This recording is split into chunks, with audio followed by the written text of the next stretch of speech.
안녕하세요 여러분들 आजको भिडियोमा चाहिँ म तपाईहरुको लागि टप 10 कोरियन कन्फ्युजन वर्डहरु लिएर आएको छु जुन चाहिँ सुन्दा र बोल्दाखेरि चाहिँ उस्तै भए तापनि अर्थ चाहिँ भिन्नै हुन जान्छ है त।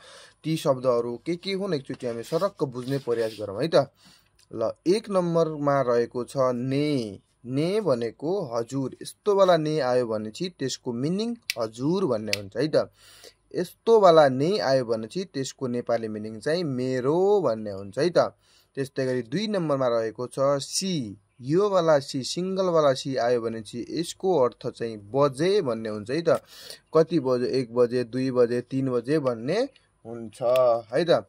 त्यस्तै गरी यो वाला सी आयो भने चाहिँ यसको मतलब जी भन्ने हुन्छ। जस्तै कुनै मानिसहरुको पछाडी लगाउँदाखेरि हामीले प्रयोग गर्छौं त्यसलाई जी भन्छ है त।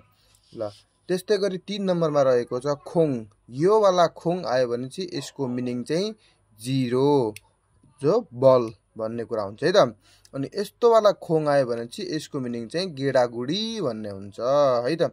त्यस्तै गरी हाम्रो 4 नम्बरमा रहेको छ मोरे। मोरेको मतलब पर्सी। यस्तो वाला मोरे आयो भने बालुवा। अनि 5 नम्बरमा रहेको छ छा। यो छा भनेको चिया कार भन्ने जनाउँछ। यस्तो छा आयो भने चाहिँ यसले हामीले स्केल भन्ने जनाउँछ। हामीले बुझ्नु पर्ने हुन्छ है त। ल अर्को 6 नम्बरमा रहेको छ इत्ता। इत्ता भनेको हुनु। यस्तो इत्ता भनेको जोड्नु भन्ने कुरा हुन्छ है त। ल त्यस्तै गरी 7 मा रहेको छ फादा। हाम्रो 7 मा रहेको छ फादा। फादा भनेको के हो त समुद्र। यस्तो वाला फादा आयो भने चाहिँ त्यसको के त समुद्र भन्ने हुन्छ है त। फादा भनेको त समुद्र। यस्तो वाला फादा आयो भने चाहिँ यसलाई चाहिँ खस्नु भन्ने कुरा जनाउँछ है त। ल त्यस्तै गरी 8 नम्बरमा रहेको छ आने। यसलाई आन्ने नभनेर आने भन्ने है त। आने। आनेको मतलब भित्र भित्र। अनि यस्तो आने आयो भने चाहिँ त्यसलाई हामीले श्रीमती भन्ने है त। के त श्रीमती। अनि 9 नम्बरमा रहेको छ अंगुर फोदो। यस्तो फोदो भनेपछि अंगुर बुझ्ने। यस्तो फोदो आयो भने चाहिँ बाटो भनेर बुझ्ने है त।